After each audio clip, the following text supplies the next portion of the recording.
What's up guys, welcome to Voicey here. This is your host that is in need of gaming buddies, so add me on PSN, you fools. XX Fuzzy Turd XX. Captain Zach, and today's subreddit is r/IDontWorkHereLady. Again, XX Fuzzy Turd XX. I can game with y'all. Don't forget to like, subscribe, and hit that bell to never miss an episode. This story's called It Was Nothing Unusual. Most IDontWorkHereLady stories are unique encounters, and usually they start with only a few people involved. Yet my stories are far from unique, as quite a few went mostly the same way. English isn't my first language, you are free to judge my written English, but I am sure my spoken English is much worse as I rarely use it, have a terrible accent. The worst is that I am often afraid to use it, but once I start and my mind goes into an English mode, it gets better. It sounds and looks bad, but I can still help some people in some cases. And to make this worse, these incidents have an extensive background, so the background will be long,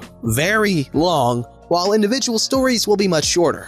Long time ago, as a young kid, I had to travel to the other end of the city often, so I knew quite a few bus drivers and ticket inspectors, etc. As I made a few friends then, some of those people were still friends years later. I am sure they had more than enough Karens in their lives. Even if ticket inspectors have to speak at least one foreign language, at least on paper, often it isn't English. After all, for some time, Russian was mandatory, German looked more practical, and some of them were refugees from former Yugoslavia or immigrants from Hungarian inhabited regions of any other neighboring country. Ticket inspectors won't spend too much time and won't need help with a Jane who just flashes a valid ticket. They can go, it takes like 5 seconds. But entitled Karens who decide they are the customer in all capitals after ticket inspectors caught them not paying for a service they use, that is a long conflict when anyone who can help with translation or anyone who can testify later could help. So these IDontWorkHereLady moments always start with actual ticket inspectors present. Some existing conflict, usually with an already very angry wild Karen. To make things worse, when ticket inspectors want to issue a fine to a local, usually there are two options: cash right now, or they identify themselves, they sign a form, etc., and they can pay later. In this case, the fine depends on when they pay and if they have just left a valid pass at home or not. For foreigners, including wild Karens, it should be cash only. The fine isn't an actual official fine, it is just based on a contract that is there to compensate the public transportation company for the potential lost income between inspections. It varied a few times, but it is usually priced between the price of 19 tickets and the price of 40 tickets. But ticket inspectors can hold non-paying passengers back till the actual police arrive. And at that time, it can get worse. Normally, if you are Hungarian, they don't press charges, but they get all the documentation for the fine from the police. But in fact, people who use a service with no intention to pay, that can lead to something like a fraud charge. But ticket inspectors are told not to fine foreigners and tourists for honest mistakes, but to help them to correct their mistakes and show them how to validate tickets. This way, more tourists will come and the public transportation company can get more ticket income and tax financing. Any assault against a ticket inspector or their helper is considered a crime far more serious than a normal assault. While the actual charges are different, even a single push can be as serious a crime as an assault against a police officer. The trick is, this added protection applies not only to the actual ticket inspectors, but their helpers as well. And these charges are mostly automatic as well. The victim can't say they don't want charges against the attackers. Ticket inspectors have an armband and some ID badge they wear. I have none of those as I am a passenger. This story within this story is called You Should Fire These Morons. The cast: me, entitled English Karen. It is an old story, so most of it is paraphrased. It starts when I joined the fray. Karen was already surrounded by a few ticket inspectors, while a few others checked the remaining tickets and passes at the exit from the metro. So I wasn't there for the first few minutes, but it probably started several minutes earlier. I have learned some of the background from the inspectors who checked my pass as I have shown them. I am a big guy, and entitled English Karen was as big as entitled British Karens get. Woman, probably in her 40s. As she was alone, she wore heavy makeup, brown hair, etc. that would fit for a typical Karen.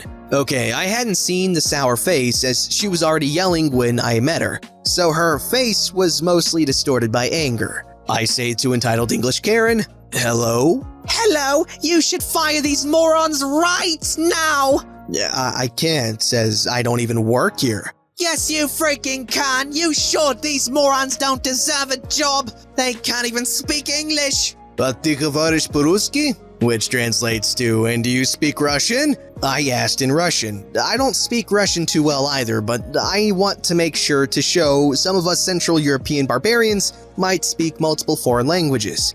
Entitled English Karen looks confused. Oh, do you speak any foreign language? No, I don't have to. I'm English.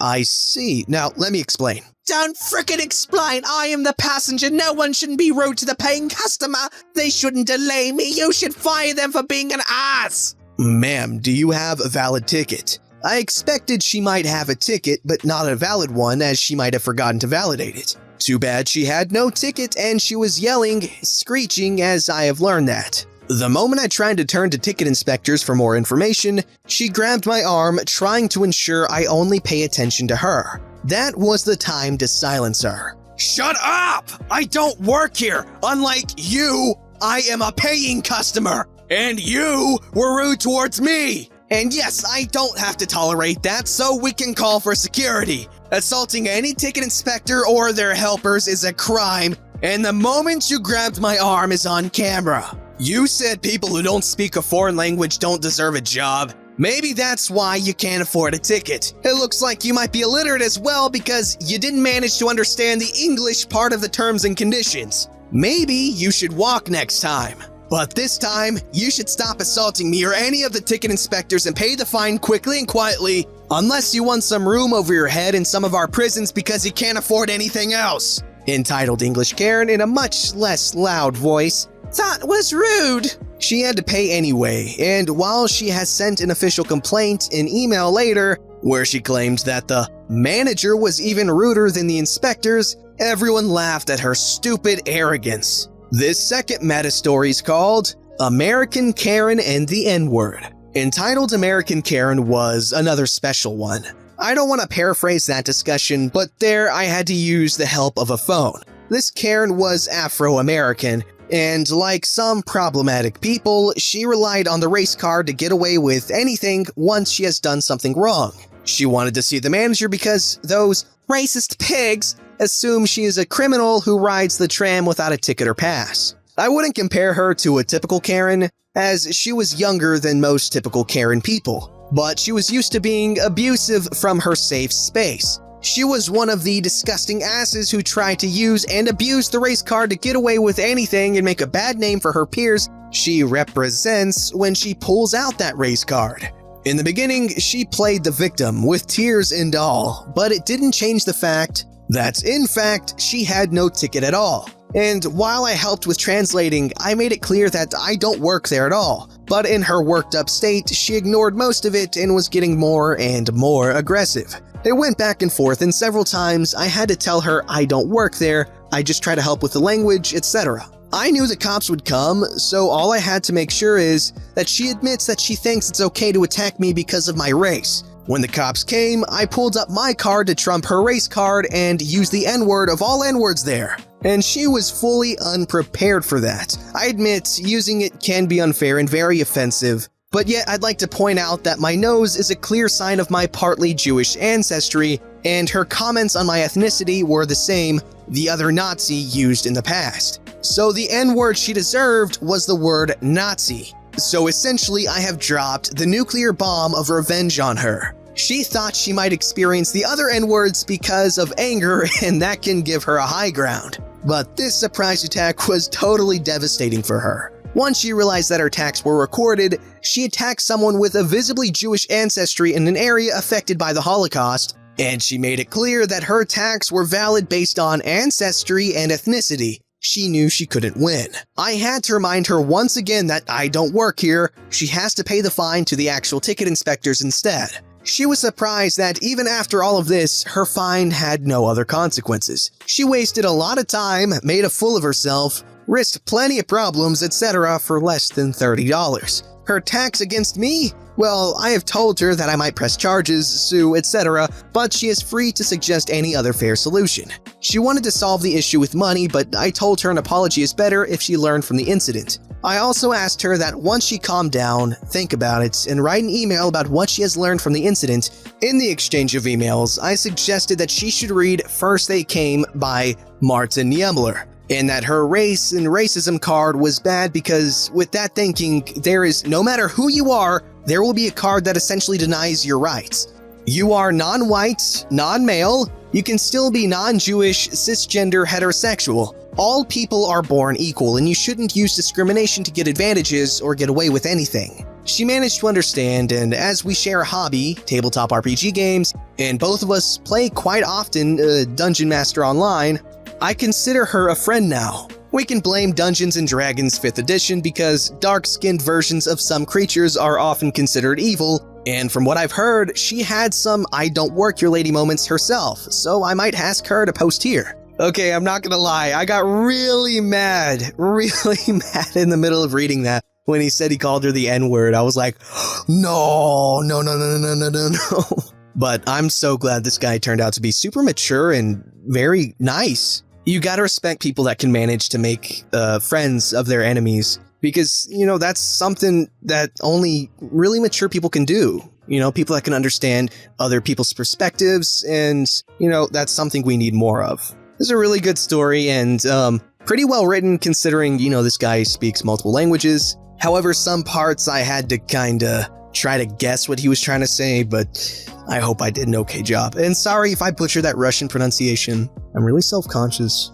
This story is called Karen Demands Deaf Man Help Her, Gets a Nice Helping of Humble Pie. This happened maybe an hour or so ago to my friend Topher, and he gave me permission to post it here because we both found it so funny. Topher, who can hear, is fluent in American Sign Language thanks to his job and his degree. To practice, and because he likes the people there, he volunteers at a local deaf community center 3 times a week. Today was a regular volunteering day, and he was asked to check and see if the local Wally World had party supplies for a surprise birthday party they're planning for another volunteer. Topher agreed, and off to local Wally World he went. As he didn't have anything clean to wear, he was wearing a blue polo shirt and a nice pair of khakis, which also happened to be the same colored uniform most of the workers at Wally World wear. Topher was heading to the party supply section when he heard the classic war call of the wild Karen. Ahem! Topher turned around and saw a classic Karen. Short Captain Marvel haircut, leopard print leggings, and a too tight black shirt, and a face that looked like she had smelled a fresh turd. Because he had spent all day using American Sign Language, Topher was on what he likes to call sign language brain, where he'll sign on reflex. He signed, "Do you sign to her?" Upon seeing him sign, she grimaced before shouting in a slow voice, "I need help. Do you understand?" Topher was about ready to tell her that he could hear and to screw off, but he decided to have a little bit of fun at her expense. He held up his hand as if to ask her to wait, took out a smartphone, put it to the notepad app and typed, "Type here what you need and I'll help you find it." This humble response would make any normal person realize their bad manners and apologize profusely. But then again, I think everyone who has read and experienced an IDontWorkHereLady story, Karen lacks this ability. So for the next 20 minutes, Karen ordered Topher around. She had him grabbing stuff, only to put it away when it was squashed, bent, dinged, etc., going to various aisles to get various things, wait outside for her at the changing room, the works. Topher was thinking about the best way to let the cat out of the bag, when Karen got a phone call from her phone, Wendy. Topher turned his back so as to hide the fact that he could hear. "Hey Wendy, yeah, I'm fine, just a deaf kid helping me out. Yeah, they hire deaf people here, can you believe it? No wonder the service here has gone to the crapper. They should stick with their own kind if talking is gonna be a problem." Topher was pissed at this point, because he's worked with the deaf community for so long. He gets really angry whenever he hears them getting treated badly. But calmer senses prevailed, and he prepared his "Shut Up Hannibal" speech. Finally, after 20 minutes, Karen announced that she was done and ready to check out. Topher walked her to a register that just opened and turned to her. Please tell your friend Wendy that I said hello." The look on Karen's face when she realized what had happened was priceless. I love stories like this, where people think that someone else can understand them, so they talk crap, but it turns out they do understand, and they speak in the same way that they were speaking. My cousin actually has a story like this. So she was on the bus in New York, and there were some girls, they were talking, they were sitting adjacent to her, and they kept on giving her strange looks, and they started speaking in Urdu, and she's fluent in Urdu. And they're like, oh my god, look at that girl, she's so stupid and stuff like it. I don't remember exactly what they said, but they were just, talking some mad trash, man. And then she waited for them to be done. Like, they were talking crap for like 5 minutes, and she didn't even know them. And then she got up, and I don't remember what she said, but I'll just kind of ad-lib in a bunch of Urdu insults. Some of those might be considered profanity, but what are you gonna do, translate it? Alright, here we have Deaf Story 2, Electric Boogaloo. Due to the positive responses to a previous post, my friend Topher told me the story about how he met the leader of the local deaf community center, Joanne. Given how nasty some of the Karens on this subreddit can be, I think we can use some heartwarming. A few years ago, back when Topher, who is hearing, was in his first year of learning American Sign Language, he stopped at a local big box mart to get some things to make dinner. While he was in the frozen food section, a well-dressed woman flagged him down. He headed over there out of habit. He's worked retail for years and some habits never leave, and asked if she needed something. The woman pulled out her phone and began typing something. Topher decided to practice and see if he could help her and signed, "Do you sign?" She lit up like a Christmas tree and asked him if he knew where the dairy section was. He couldn't remember how to sign 3 aisles to the right and gestured her to follow him. As they were talking, he apologized and explained that he was still learning sign language and didn't want to resort entirely to fingerspelling, which is mentally and physically exhausting. She understood and complimented him on his American Sign Language. They continued their rounds and got to know each other through signing, fingerspelling, and their smartphones. Her name was Joanne. She recently accepted a position at the local deaf community center and had gotten into town maybe an hour or 2 ago. She then asked him if he was interested in volunteering there and that it would be a great way to practice his American Sign Language. Topher said that he was interested and agreed. When they both got into an aisle, Joanne saw the manager and asked Topher to flag him down while she typed something on her phone. Topher did so, a little confused. The manager made his way over, and when he got there, Joanne showed him her phone. On it, she had typed, "Topher is a phenomenal employee and helped me find everything I needed. Please make sure he gets a raise." The manager was a bit confused, and Topher realized what had happened. Interpreting for both Joanne and the manager, he said, "I actually don't work here. I just saw you needed help." After having a good laugh about the confusion, they went on their separate ways, and Topher started volunteering at the Deaf Community Center the next week. He and Joanne are now very good friends. Edit words. Man, you gotta appreciate stories like that. That is so wholesome. I'm curious, how many of you guys have any deaf family members or close friends? And who knows, maybe some of you are deaf yourself and follow along with captions and, just read along. I'm curious, and have you guys ever had really helpful special encounters like this? I really want to read them. They're so sweet. Don't forget to like, subscribe, and hit that bell to never miss an episode.